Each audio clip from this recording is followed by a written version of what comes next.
Salut tout le monde, c'est Jojon, j'espère que vous allez bien. Comme vous le savez, avec monsieur JB de la chaîne The Eye Collection, chaque année on s'amuse à faire une comparaison. Ouais. Tu sais depuis combien de temps ça fait ça? Ça va faire au moins 4 ans je dirais. 5 ans, c'était en 2015. Le temps passe Donc tellement vite. C'est la comparaison de génération qu'on fait et je trouve ça hyper génial parce qu'au moins on a pu vraiment évoluer. Et les premières fois c'était justement le Galaxy S6 Edge Plus versus l'iPhone 6 Plus. Wow là là là là. 6 Plus. Et ouais, c'était il y a longtemps. Et c'était dans ton tout petit local à Lyon. Du coup vous l'aurez compris, aujourd'hui on va parler du Galaxy Note 20 Ultra 5G de l'iPhone 12 Pro Max. Bah du coup 5G. Qui est aussi 5G. Ouais. Alors pour ceux qui nous suivent depuis longtemps, quand on faisait ce genre de comparaison ensemble, on prenait parti et on faisait en gros soit le Pro Apple, soit le Pro Samsung, soit le Pro Google. Et en gros on faisait un petit fight qui était assez rigolo. Quoi Google? Ouais, on avait fait des trucs avec Pixel, ouais. Ah oui c'est vrai. Bah oui. Ah oui. Là on s'attaque aux vraiment vaisseaux amiraux sur sa chaîne. Et sur la mienne on s'attaque également à des... Le petit mais gros. Exactement. Genre l'iPhone 12 mini et le Pixel 5 pour les plus petits budgets. Bah là on est sur divisé par 2 presque. Hein. Ouais. Et donc du coup il y aura le lien de sa vidéo qui sera dans la description. N'allez pas la voir. N'allez pas la voir tout de suite, mais juste après celle-ci, sinon ça serait un petit peu dommage. On va pas se mentir. Contrairement aux dernières fois, pour que ça soit un peu plus, on va dire, sérieux, parce que pas mal de personnes nous l'ont demandé, on va chacun donner notre avis sur chacun de ces smartphones. On les a tous testés. Et je pense que ça peut être plus clean de pas vraiment se cantonner à je suis pro Apple ou je suis pro Samsung. Voilà, il n'y aura pas de scène forcément trop marrante contrairement aux autres. Voilà, surtout qu'on n'est pas très drôle de base. Hein, donc, surtout toi. Ouais, j'avoue. Comme d'habitude, on s'attarde sur le design. Quel est ton avis? Je suis fan des deux designs. Le matifié, alors on le voit même un peu mieux, tu vois, par exemple sur la version Gold, ce sont des designs somptueux avec ce dos derrière de texture matifiée, dépolie, c'est trop beau, vraiment. Tous les smartphones premium aujourd'hui sont comme ça, que ce soit des Samsung, des Apple, des Huawei aussi sont comme ça. Ça change vraiment du full aluminium ou du verre classique. Ça apporte un premium, un côté premium magnifique. Je suis complètement d'accord avec toi. Je trouve que cette année, on a eu un très gros progrès en termes de design, des changements selon moi vraiment radicaux. Et là, par exemple, la différence est assez flagrante entre le Galaxy Note 20 Ultra cette année par rapport au Note de l'année dernière. J'ai rigolé, mais même entre le Note 20 Ultra et le Note 20, le Note 20, oui, plastique, c'est du verre, les trois sont en verre. Après on va juste avoir un peu de l'acier sur le côté ici qui est brillant et un côté beaucoup plus... là aussi quand même brillant. Ouais, mais beaucoup brillant pour le coup. Je trouve que le contour est plus intéressant chez Samsung parce que là on voit plus les traces de doigts, tu vois. C'est deux styles complètement différents, mais là par exemple je trouve qu'Apple est un peu plus joli, c'est dans justement la découpe de l'appareil photo qui est beaucoup moins imposante parce que là sur le Note 20 Ultra, c'est vrai que c'est plus épais que la moyenne. J'ai plus une préférence pour Samsung parce que justement les objectifs ne sortent pas, tu vois. Ouais, mais par exemple, tu vois, moi j'apporte une énorme importance sur le Samsung. C'est vrai. Mais c'est clair qu'après c'est très joli Samsung, franchement je trouve que c'est l'un des plus beaux smartphones de cette année. Vraiment le carrément. Note 20 Ultra. Le dos qui continue sur les côtés. Là où sur l'iPhone c'est vraiment cubique, c'est une brique. Voilà, c'est plat, d'ailleurs ça peut tenir à plat. Là où je trouve que Apple a bien réfléchi, c'est de revenir sur un ancien design qui avait très bien marché et qui plaisait du coup énormément, notamment le design de l'iPhone 4. En même temps, on est un peu plus sur le design d'un iPhone 5, 5S, c'est vrai. SE, mais qui est lui-même pompé sur l'iPhone 4 avec ses bordures vraiment plates et ce dos tout anguleux. Ça change par rapport à la concurrence et donc du coup ça les démarque. Là maintenant ce que j'ai hâte de voir c'est voir la concurrence si ils vont commencer à faire un peu pareil, tu vois. Là où pour le coup les deux vont changer, c'est que sur l'iPhone on reste vraiment sur son port propriétaire classique, le Lightning qui est là depuis plus de 8 ans. Alors que là nous on est sur un port USB Type C, donc beaucoup plus ouvert quoi. Et le petit plus. Et voilà. Ça c'est le très gros plus du Galaxy Note 20 Ultra par rapport à tous les autres smartphones parce que c'est le seul smartphone à avoir ça. Jusqu'à aujourd'hui. Jusqu'à aujourd'hui. Ce qui murmurerait qu'en 2021, ça démocratise un peu le stylet sur d'autres téléphones. Même si en soi le stylet c'est parfois gadget, c'est bien de l'avoir parce qu'on peut s'en servir de temps en temps, c'est pratique, ça fait également office de télécommande externe et c'est un plus à voir qui se range dans le téléphone, qui prend pas beaucoup de place, même si quand même ça mange un peu de la place dans la batterie du téléphone. Avec toute l'équipe, on a pu chacun avoir un Galaxy Note 20 Ultra, donc du coup tester chacun. Pas partie de l'équipe. Il y aura justement ma vidéo de test complet dans la description si vous voulez jeter un coup d'œil. Et en fait dans l'équipe il y a notamment Jérémy qui adore dessiner, fait des super beaux dessins et justement Jérém Star. T'es con. Et donc du coup qui a beaucoup utilisé le stylet justement pour faire des dessins et ça en fait c'était un régal parce qu'en termes de précision ça faisait vraiment très bien son travail. La latence c'est qu'on est sur du 9 millisecondes. Et par exemple ce qui est cool, t'enlèves le stylet, là t'as envie de prendre une note rapidement et bah là c'est parti, tu fais ta note ou ton petit dessin. D'ailleurs j'ai une petite question, c'est quoi comme coque? Certes le smartphone il est très beau mais ça reste quand même fragile. Je l'ai fait malheureusement tomber, j'avais pas la coque Rhino Shield avant et donc du coup là on a un petit choc qui fait un petit peu mal. N'oubliez pas, voilà, si vous achetez un nouveau smartphone, de le protéger, que ce soit coque ou bumper et surtout aussi écran de protection. Et vous aurez justement un lien Rhino Shield dans la description et vous avez moins 10% avec le code JOJOL2020. Même si les deux tailles d'écran sont très similaires, on a 6,7 sur l'iPhone 12 Pro Max, 6,9 sur le Galaxy Note 20 Ultra, mais le Galaxy Note 20 Ultra a un écran incurvé et avec un écran Quad HD+, et une fréquence de 120 Hz. Vraiment, on a un super bel écran. C'est les deux meilleurs écrans du marché. Et on peut préciser tout de même que sur le Galaxy Note 20 Ultra, on a quand même beaucoup moins de bords, tu vois. C'est quand même assez flagrant et surtout on n'a pas d'encoche. Qui dit pas d'encoche dit qu'on n'a pas la détection de visage. Alors je suis totalement d'accord de dire qu'en 2020 une détection de visage c'est très peu cool parce qu'on a tous des masques et autant vous dire que c'est compliqué de déverrouiller avec un masque. Donc du coup c'est plus pratique d'avoir pourquoi pas un capteur d'empreinte digitale sous l'écran comme le Galaxy Note 20 Ultra. Mais en temps normal, avoir Face ID c'est quand même très pratique je trouve. Après on a quand même la sécurité faciale sur le Galaxy Note 20 Ultra. Après certes c'est pas de la sécurité 3D mais on l'a quand même dessus. On a un capteur d'empreinte digitale directement sous l'écran. Plus le code, plus le schéma, plus le code PIN, enfin on a tout dedans. On a beaucoup plus de sécurité que chez Apple. Je trouve les deux en termes de luminosité, de couleur, on est vraiment au top. Après moi j'ai plus une préférence chez Samsung, le 120 Hz et le fait que comme on a un écran tout de même plus grand avec moins de bords, j'ai un meilleur plaisir en fait d'utiliser mon smartphone. Ouais, mais surtout quand tu vois des vidéos, ce genre de choses. Que en Full HD. En Full HD. Plus. Alors c'est vrai que c'est un peu contradictoire parce que certes on a un super bel écran mais on peut pas en profiter vraiment à 100%. Et le pire c'est que c'est Samsung qui bloque ça. S'il le bloque c'est notamment juste pour une seule raison, c'est l'autonomie. Parce que tu mets du 120 Hz, du Quad HD+, voilà la batterie. De AMOLED. En 2021 peut-être que Samsung aura réussi à vraiment bien mettre les deux ensemble pour que ça fonctionne bien. Mais pour le moment c'est pas le cas, c'est soit l'un soit l'autre. Toi, ton verdict sur l'iPhone 12 Pro Max, t'en as pensé quoi? Ça tient la journée, bien si vraiment tu l'utilises beaucoup. Ouais. Et si tu l'utilises vraiment classique, ça peut tenir pourquoi pas la seconde journée. Et je trouve que c'est équivalent sur le Note 20 Ultra. Mais je me dis que le Note 20 Ultra a un milliampérage beaucoup plus élevé que l'iPhone 12 Pro Max. Mais par contre, le stylet mange un peu de batterie. Enfin, un peu de place dans la batterie parce que du coup, elle est un peu plus petite. C'est un peu dommage, je trouve. Parce que du coup, on aurait pu s'attendre à avoir une bien meilleure batterie sur le Note 20 Ultra parce qu'il a un plus grand écran. Mais c'est pas le cas. Je sais pas, qu'est-ce que toi t'en penses? Alors, moi de mon côté, l'autonomie de l'iPhone 12 Pro Max, je la trouve plutôt très bonne. Quand même mieux que la moyenne par rapport à d'autres smartphones. Chez Samsung, ça dépend en fait de ton utilisation. Si tu mets du Full HD+, 120 Hz, si tu te mets en Quad HD+, ou si tu te mets en Full HD+, en enlevant le 120 Hz, tout change. On tient la journée, mais j'aurais plus à dire que l'autonomie est meilleure tout de même chez Apple. C'est vrai que l'autonomie m'a légèrement déçu chez Samsung, sachant que le Galaxy Note c'est vraiment le top du top chez Samsung. C'est vrai que le S20 Ultra fait mieux en autonomie que le Note 20 Ultra. J'attends vraiment une belle amélioration pour l'année prochaine en ce qui concerne l'autonomie. Par contre, un des points que je trouve vraiment dommage sur ces deux smartphones par rapport à d'autres smartphones même beaucoup moins chers qui la proposent, c'est notamment la recharge ultra rapide. Aujourd'hui, quand par exemple le Realme 7 Pro 35 minutes 100%, c'est juste un truc de malade. Charger un téléphone aussi avec un énorme ampérage, ça va pas détruire la batterie. D'après les constructeurs qui mettent en avant ça, la réponse est non, à voir, mais dans tous les cas, moi personnellement une recharge rapide, je dis pas non. Alors recharge on peut faire filaire, mais aussi sans fil. Ouais. Et là il y a l'iPhone a un petit avantage, c'est le MagSafe que je trouve très pratique. Encore une fois. T'as un truc pour montrer? D'un côté votre Apple Watch et de l'autre le petit galet de recharge sans fil MagSafe d'Apple où vous avez juste à approcher votre iPhone et automatiquement, boum, il est détecté par les aimants qui sont dans l'iPhone et qui sont sur le chargeur et en fait vous prenez, vous l'emportez avec vous jusqu'à 15 watts. Mais finalement à l'usage de mon côté j'en ai vraiment pas eu du tout l'utilité parce que au niveau de la recharge sans fil par exemple moi je le mets directement sur un dock donc du coup quel que soit tu vois t'as une seule position et puis c'est tout. Par contre le gros plus d'une Galaxy Note 20 Ultra c'est qu'on a la recharge sans fil inversée. Donc du coup on peut recharger d'autres appareils en sans fil. Mais principalement des écouteurs si vous avez des écouteurs Bluetooth. Sinon là l'autonomie va en prendre un sacré coup déjà qu'elle est pas forcément excellent.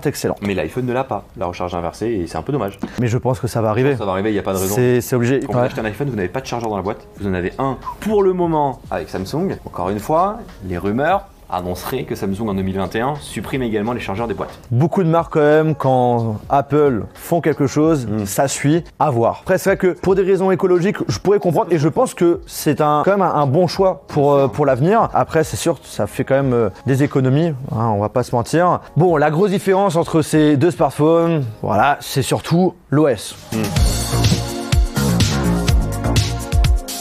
iOS 14, Android 11 avec l'interface One UI. Samsung. Qui est très clean, franchement, elle a bien évolué ces dernières années et moi j'aime bien, je trouve que ça rend super bien. C'est vrai que chaque année, tous les constructeurs personnellement proposent une interface qui ressemble plus à de l'Android stock. Par contre, Samsung un petit peu moins, mais c'est beau, il y a beaucoup moins de gadgets qu'avant. Alors d'Android stock, on en parle dans la vidéo du Pixel 5 qui lui justement est sur de l'Android stock. Et là c'est juste un régal quoi. Moi le seul truc que je trouve juste un tout petit peu dommage avec iOS 14, c'est que c'est vrai que la grosse nouveauté c'est notamment les widgets et finalement en ce qui concerne l'intégration, vas-y tu peux le montrer sur ton téléphone. Moi je les aime bien ces petits widgets. Faut s'y habituer, mais je préfère quand même largement sur Android, on a quand même encore une fois plus de liberté. Ouais, mais il faut se remettre dans le contexte. On est chez Apple. C'était impossible d'avoir des widgets aujourd'hui chez Apple. Désormais, on les a. On peut avoir la batterie, on peut avoir, on a pas mal de choses. On peut avoir également l'Apple Watch, on a du Google, on en a beaucoup. En fait, ils font les choses vraiment petit à petit. Peut-être avec le futur iOS, il sera possible de pouvoir les positionner comme on le souhaite. Par contre, là où je trouve ça excellent, c'est App Library qui regroupe en gros toutes vos applications et vous en fait tout simplement des dossiers et ça fait tout bien organisé. Ça enlève un peu cet aspect Apple où on n'avait pas ça avant. C'était très Android d'avoir une bibliothèque d'applications. Donc en gros, ce que tu veux dire, c'est que en fait, on arrive petit à petit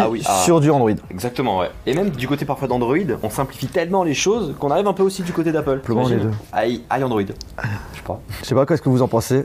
Commentaire. Avant-dernier point, et après on va parler photo, vidéo, c'est en ce qui concerne le prix. Et d'ailleurs le stockage aussi, parce que ça en découle du prix.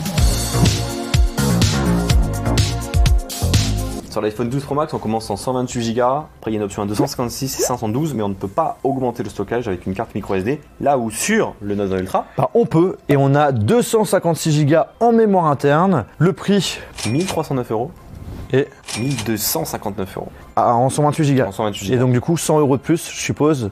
Pour il y a un peu plus de 100 € de plus si on veut être sur du 256 Go. C'est très équivalent quand même niveau prix, niveau tarif, même si le Note aura un stylet peut-être en plus, l'iPhone n'aura pas de chargeur, enfin il y a des petites différences quand même. Après, lequel est le plus rentable des deux? Je vais pas me mentir, c'est vrai que c'est plus l'iPhone. Il perdra moins en prix, en valeur au bout de quelques jours, semaines, mois, années d'utilisation qu'un Note 20 Ultra. C'est pour ça que en général, quand il y a un smartphone Android qui sort, si vous voulez l'acheter le moins cher possible, enfin un prix très intéressant, vaut mieux attendre la sortie. Ça. Ou soit il faut l'acheter tout de suite, dans le sens où il peut avoir des précommandes intéressantes avec des cadeaux en plus, ce genre de choses. Là, c'est à voir. Chez Apple, des promotions, Apple ils vont jamais en faire. Mais Samsung peut faire des offres plus facilement qu'Apple, qui n'en fait jamais. 30 secondes préférées, c'est ça. Hop là. Perfect. Voilà. Fort, hein. Sur les deux, triple objectif et ultra grand angle. Grand angle et téléobjectif. Plus un petit capteur supplémentaire, le LiDAR, Light Detection and Ranging sur l'iPhone. Et pour lui, capteur laser. Les deux font approximativement la même chose. C'est pas deux produits similaires, mais ça fait la même chose. C'est envoyer des petits points pour qu'ils soient invisibles à l'œil nu et faire du mapping, la modélisation 3D. Déjà, chez Apple, quand tu vois au niveau du sol, on voit déjà qu'il y a plus de détails. Ouais. Là, c'est un peu plus clair la zone de nuage. Ici, c'est un peu plus prononcé. Tu vois, chez Apple, c'est un peu plus bruité. Exactement, ouais. Et même le orange, c'est plus saturé chez Samsung. On a plus un orange qui pète. Honnêtement, Apple, ils se démerdent pas mal. Hein. Ils se démerdent plutôt pas mal, mais on a quand même le droit à deux belles photos. Cette fois-ci, une photo en mode caméra frontale. Au niveau de chez Apple, tu vois, c'est beaucoup plus net sur l'arrière. Il y a un effet bokeh. Je suis pas en mode portrait sur celui-ci. Le ciel, regarde le ciel chez Apple. On distingue un peu les nuages qu'on ne distingue pas chez Samsung. Ouais. Toute la couleur plus vive là que là, non? Les couleurs sont différentes. Le petit rouge. Et on a plus de détails, j'ai l'impression, chez Apple. Ouais, il y a plus de détails. Si on regarde dans tes yeux, on voit beaucoup plus. C'est beaucoup plus éclairé. Ouais, c'est plus éclairé. On voit vraiment le reflet dans l'iris que sur Samsung. Plus préférence aussi chez Apple. Point important aussi au niveau de la caméra frontale chez Samsung. Ça fait depuis 2-3 ans qu'ils font ça et je trouve ça vraiment dommage. C'est qu'on a une impression quand on est sur le logiciel qu'il y a un mode grand angle et un mode normal. Alors qu'en fait, il n'y a pas de grand angle sur la caméra frontale. En gros, c'est un zoom numérique. Et quand même, ça se voit, on a un angle plus grand quand même chez Apple par rapport à Samsung. Mode portrait cette fois-ci. En façade avant. Ce qui va être intéressant, c'est de zoomer sur les cheveux. En fait, c'est plus progressif chez Apple. Tu vois. Samsung, on dirait que tu as fait un petit filtre gaussien que tu as mis à la main, un petit pinceau. C'est vrai que c'est plus progressif chez Apple. Au niveau des cheveux, le détourage est mieux chez Samsung. Chez Apple, c'est par graduation que le bokeh arrive. Samsung, c'est net. Ça peut apporter un côté naturel. C'est deux styles de tendance. Hein. Voilà, il y en a qui ont préféré l'un, d'autres préféraient l'autre. Hein. J'aurais plus une préférence. Plus Apple. Hein. Moi là, j'aurais plus une préférence chez Samsung pour le mode portrait. Là, cette fois-ci maintenant, mode portrait avec la caméra arrière. Je viens de bailler, mais. Pour le mode portrait, on en a deux, soit x1, soit x2,5 chez Apple. Sachant que le x2,5 c'est du mode portrait optique. Si vous allez rester en x1, c'est le logiciel. Et chez Samsung, du coup c'est pareil. Par contre, on est sur un mode portrait x2. Donc là, on regarde le x1 avec Monsieur Lucas. Très équivalent. Hein. Plus de couleur de peau. Ouais, la couleur est clairement différente. Ouais, la veste. Ouais, couleur de veste, laquelle est la vraie. Je pense que ça serait plus Apple. Samsung a décidé de plus augmenter peut-être en saturation pour que l'élément, la personne, soit mieux. Voilà, ressorte mieux. Plus de détails de cheveux du côté de Samsung pour le coup que ouais. chez Apple. Par contre, c'est un peu buggé, un bout de parasol j'ai l'impression. Ouais, carrément. Là, on a un petit bug, mais un beaucoup moins prononcé quand même au niveau de l'épaule. Là, je te propose cette fois-ci mode portrait, mais en x2,5, x2 pour l'autre. Ah oui. Ah, tu vois, là, ouais. Par contre, la mise en avant est complètement différente. Là, on revient sur quelque chose de plus naturel. On a vraiment deux, ça se voit que c'est 2,5 sur iPhone, c'est beaucoup plus zoomé pour le coup. Ouais, en faisant le test du 12 Pro et en ayant pris après le 12 Pro Max, c'est vrai que le x2,5 en mode portrait, je le trouve un petit peu gênant parce qu'il faut vraiment être. Ouais, ça c'est vraiment dommage. Samsung a un peu de mal détouré autour du masque. On voit un peu plus de détails, tu vois. Chez Samsung, là, c'est plus naturel. Ouais, naturel, ok, ouais. Ouais. C'est rigolo qu'il y ait des inversions comme ça. Mode nuit, faible luminosité, ultra grand angle. Regarde le détourage de la lumière, beaucoup plus fin du côté d'Apple. Hein. On a un plus joli jaune, là c'est... Bam. Tu sais comme c'est cramé chez Samsung. Par contre, les feuilles sont mieux détaillées chez Samsung que chez Apple où c'est très flou. Je trouve qu'il y a plus de détails chez Samsung. Regarde par exemple, tu vois, au niveau des escaliers. Je préfère le lampadaire de chez Apple. Après, sinon, dans la globalité, tout autour de la personne, il y a beaucoup plus de détails. Sachant que l'année dernière, pour les ultra grands angles, en mode nuit, il fallait pas du tout y penser. C'était impossible.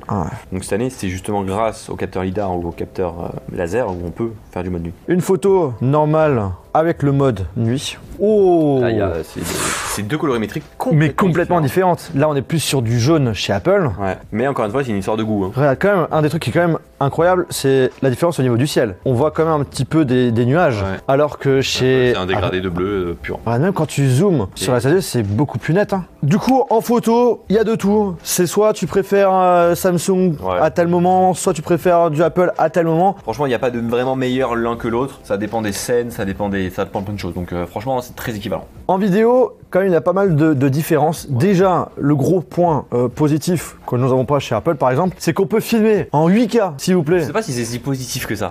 Oui. C'est cool, c'est intéressant, c'est prometteur, mais est-ce que c'est vraiment utile?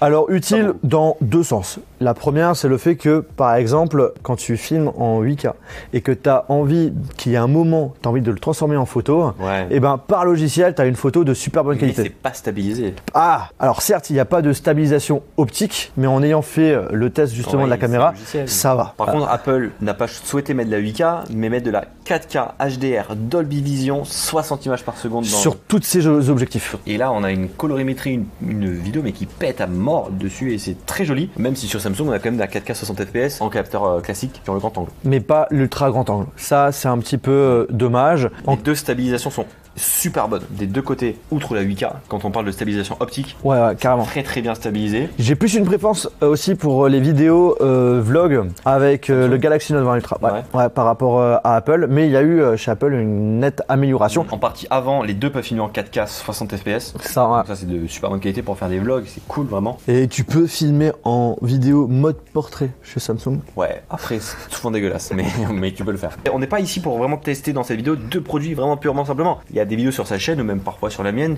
qui rentrent beaucoup plus dans les détails. Il y aura tout dans la description. Si jamais vous êtes intéressé, là c'était plus pour comparer un peu les deux produits ensemble. Bon, j'espère vraiment que cette vidéo vous aura plu. Si c'est le cas, je vous invite à lâcher vraiment un gros pouce bleu. Et du coup, toi t'es plus préférence quoi, Samsung ou Apple là? Personnellement, aujourd'hui t'es sur Galaxy Z Fold 2, mais là c'est entre le Note 20 Ultra et l'iPhone 12 Pro Max, tu serais plus quoi si tu devais choisir un aujourd'hui? Aucun des deux. Tu vois, Vraiment. très smartphone pliable. Ouais, là c'est vraiment mon délire. Attends, le Ça Galaxy. répond pas à tes besoins, cela? Bah maintenant mes besoins c'est vraiment j'ai envie d'avoir un plus grand écran. Tu as une tablette pour ça? Oui, bah, je ne l'utilise pas. La tablette je la trouve trop grande. Moi je trouve que c'est le parfait juste milieu. Ok. Après c'est mon Ah oui, non, c'est c'est mon clair. avis Parce que quoi. moi, justement, les smartphones pliables, c'est très cool, mais je suis pas encore dessus. Dans la description, vous retrouvez la chaîne YouTube de JB. Vous retrouvez également la vidéo qu'on a faite sur le Pixel 5 vs iPhone 12 mini. Et sur ce, on se retrouve dans une prochaine vidéo. Salut!